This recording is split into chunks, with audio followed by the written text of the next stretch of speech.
Voici le corrigé des exercices d'arithmétique que je vous avais donné à faire pendant les vacances pour réviser.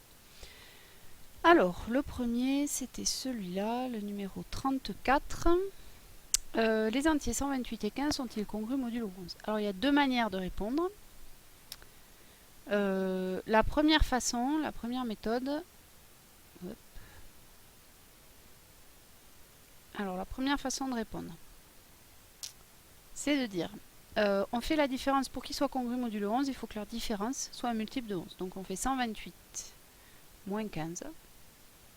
128 moins 15, ça nous fait 113. Et 113, c'est pas un multiple de 11. Le multiple de 11, c'est soit il y a 121, soit il y a 132. Mais 113, c'est pas divisible par 11. 11 ne divise pas 113. Donc les entiers sont-ils congrus modulo 11? Non. Sinon, la deuxième façon de répondre, eh ben, c'est de faire la division euclidienne de 128 et de 15 par 11 et voir si c'est les mêmes restes. 128, il se trouve que c'est 11 fois 11, c'est-à-dire 121 plus 7, alors que 15, c'est 1 fois 11 plus 3. Autrement dit, les restes, c'est 7 et 3, ils sont différents, donc ils ne sont pas congrus. Non plus. Voilà, ça c'est pour le premier. Le deuxième, soit R un entier entre 0 et 6. Quelle est la valeur de R? Ça, sachant que 2013 est congru à R modulo 7. Et bien en fait, il suffit de faire la division euclidienne de 2013 par 7. Voilà, ça c'est pas très compliqué. Et lorsqu'on demande à la calculatrice... Lorsqu'on demande à la calculatrice... on peut faire la calculatrice, hein, mode de 2013,7, elle nous dit EB4. Donc le reste, R, il vaut 4.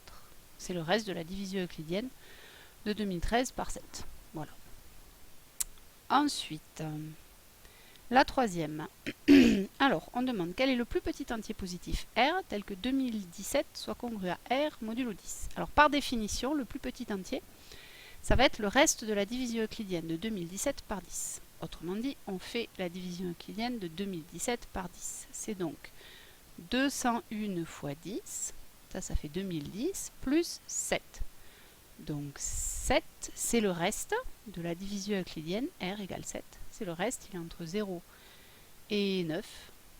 C'est le plus petit parce que c'est le reste de la division euclidienne de 2017 par 7. Bon, ce qui fait que la 37, en fait, déterminer le plus petit entier, alors cette fois en valeur absolue, c'est ça qui est très différent. Le plus petit entier en valeur absolue, tel que 2017 soit congru à R modulo 10. Si c'est un plus petit entier en valeur absolue, ça veut dire qu'il va être négatif. Ben oui, parce qu'on ne peut pas trouver plus petit que 7 parmi les positifs. Bon, ben en fait, il suffit de se dire que quand on a fait la division euclidienne de 2017 par 10, on a rentré 201 fois 10, et puis on a rajouté 7. Maintenant, si on essaie, admettons qu'on rentre 10 une fois de trop, c'est-à-dire 2017, en 10, ben c'est 202 fois 10, plus, ah mais zut, on a été trop haut, parce que 202 fois 10, ça fait 2020, et on en a 3 de trop, moins 3.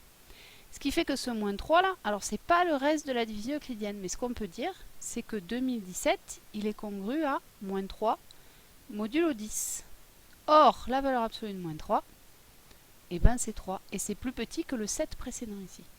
L'autre façon de dire, c'est pareil, en fait c'est que les nombres auxquels sont congrus 2017 modulo 10, ils sont distants de 10. Donc vous avez 7, vous avez 17, vous avez 27, etc. Et puis de l'autre côté, vous avez 7, vous avez moins 3 aussi. 7, il est congru à moins 3 modulo 10. Bah oui, parce que si on fait la différence des deux, ça fait 10. C'est bien un multiple de 10. Voilà. Ensuite, combien existe-t-il? Ah oui, celui-là est un peu plus coquin. Combien existe-t-il d'entiers P compris entre moins 2000 et 2000 tel que P soit congru à 2012 modulo 11? Alors déjà, il faut commencer par traduire cette égalité. Qu'est-ce que ça veut dire que P est congru à 2012 modulo 11? Ça veut dire que P peut s'écrire 11 fois K plus 2012, avec K dans Z. Bon, donc s'il faut qu'il soit entre moins 2000 et 2000. Donc il faut qu'il soit entre moins 2000 et 2000. Bon, ben en fait, ça fait une petite inéquation à résoudre, quoi. Ça veut dire que 11K, il est compris entre 2000 moins 2012 et moins 2000 moins 2012. C'est une équivalence, tout ça. Bon, on calcule, ça fait 11K compris entre moins 12 pardon, et moins 4012. Bon, il va falloir diviser par 11. Ça fait K compris entre... Alors, peu importe, ce K, c'est un nombre entier. J'ai oublié l'équivalence ici. Moins 12 divisé par 11, ça fait 1, moins 1, pardon, virgule des brouettes. Moins 1,09 exactement, il suffit de calculer à la calculatrice. Après, il y a les pointillés, mais peu importe. Et moins 364,7, ça continue, mais peu importe. Or, K, il ne faut pas oublier que c'est un entier. Autrement dit, puisque c'est un entier, K entier, c'est ça qui est super important, et bien ça veut dire qu'il doit être compris entre moins 2, parce que moins 2 c'est plus petit que moins 1, hein, et moins 364, si je ne dis pas de bêtises. Voilà. Et alors ça, combien il y en a? Et bien, alors de moins 1 à moins 364, il y en a 364. Seulement on a enlevé moins 1, et donc il y en a 363 possibilités. Voilà. Il y a 363 valeurs de K différentes, et donc forcément 363 valeurs de P différentes, puisque P c'est 11 fois K plus 2012. Bien. Ensuite, où en sommes-nous? Nous en sommes là, le 39. Alors, détermine les antinaturels M tels que 27 soit congru à 5 modulo M. Alors, ben, ça c'est pas très compliqué en fait. 27 congru à 5 modulo M, ça veut dire que, pardon, désolé décidément, 25 moins 5 s'écrit K fois M. Voilà, et comme ça fait 22. Et bien il faut regarder quels sont les diviseurs de... M doit être un diviseur de 22. Donc M divise 22. Or la liste des diviseurs de 22, et ben M il appartient donc, et ben allons-y, il y a 1, il y a 2, il y a 11 et il y a 22. Voilà, il y a donc 4 possibilités. C'est tout. C'est antinaturel. Hein.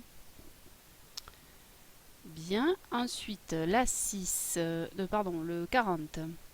Un entier n vérifie n congru à 100 modulo 11. Quel est le reste de la division euclidienne de n par 11? Alors, ben on y va. N congru à 100 modulo 11. Ben ça veut dire que 100... alors voyons, non, j'ai dit une bêtise. Pouf, pouf, pouf, pouf. Recommençons. Alors... Ah oui, alors 100 est congru à n modulo 11. A priori, quand on fait la division euclidienne, voilà, on fait la division euclidienne de 100 par 11. Et bien, c'est 9 fois 11 plus 1. Ce qui veut dire que 100, il est congru à 1 modulo 11. Voilà. Et donc, le reste de la division euclidienne de n par 11, ça sera aussi 1. Ben oui, parce que 2 entiers, donc n est congru à 1 modulo 11. Ben oui, parce que deux nombres sont congrus s'ils ont le même reste dans la division euclidienne. Ça doit être le même reste dans la division euclidienne. Et comme le reste ici, c'est 1, eh ben ça marche. Ensuite, 42, 43, 44. Oui, parce que c'est quasiment les mêmes. Est-il vrai que tout entier congru modulo 4 Est-il vrai que tout entier est congru modulo 4 à moins 1, 0, 1 ou 2? Bon, déjà, il y a de l'espoir parce qu'il y a 4 nombres différents. Ensuite... eh bien, il suffit de regarder. Hein. Les restes possibles dans la division euclidienne par 4, dans la division euclidienne par 4 sont eh ben, 0, 1, 2 ou 3. Bon, alors 0, 1, 2, on les a, mais 3, ben, pourquoi 3? Ben oui, mais 3, il est congru à moins 1, modulo 4.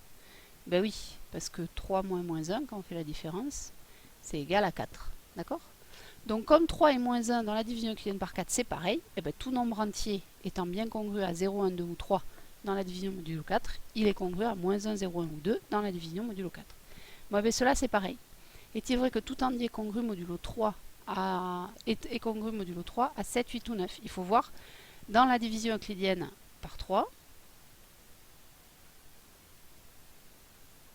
les restes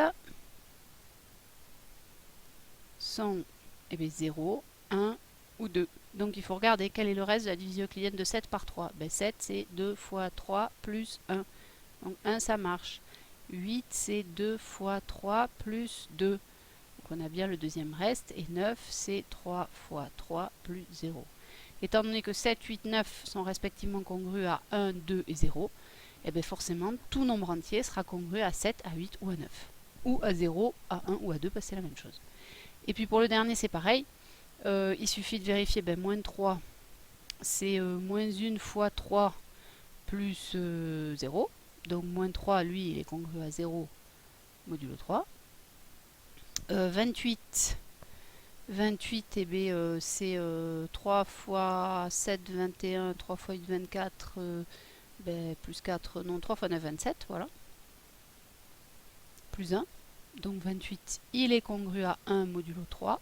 Donc on retrouve bien le 0 là, le 1 là, et on nous reste à trouver 2. Bon, 137, et modulo 3, voyons. C'est congru à 2 modulo 3. Au pire, vous demandez à la calculatrice, et puis voilà. Donc voilà, on retrouve bien les 3 restes possibles, 0, 1 ou 2. Et c'est fini. Suite au prochain épisode.